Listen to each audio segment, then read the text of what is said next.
Okay, let's do a baby spinach couscous salad. Really easy to do. Start to finish, 10 minutes, if not less.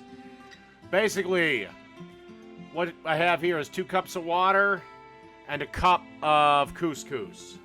And basically, you want to bring that to the boil, turn the heat down, and then simmer until the couscous is done. Roughly 10 minutes or so. Just keep an eye on it. Basically, it's done when the couscous has gobbled up all the water. Okay, and as you can see here, the couscous has absorbed all the water. And I kind of fluffed it around with a fork and a spoon. And yeah, we'll be ready to add the rest of our salad ingredients. Okay, we have our couscous in a bowl. Time to make a very simple dressing. It is literally 2 tablespoons of lemon juice, 2 tablespoons of olive oil, and then salt and pepper to taste. That's it.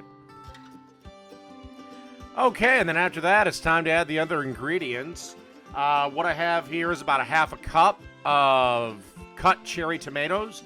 If you can't find cherry tomatoes or they're not available in your area, grape tomatoes will work just as well.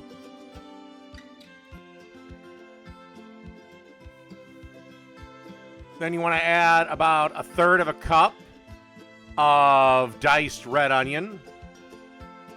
If you want it a little more garlicky, you can go with a third of a cup of diced shallot. And then you want to go with about a half a cup of chopped baby spinach.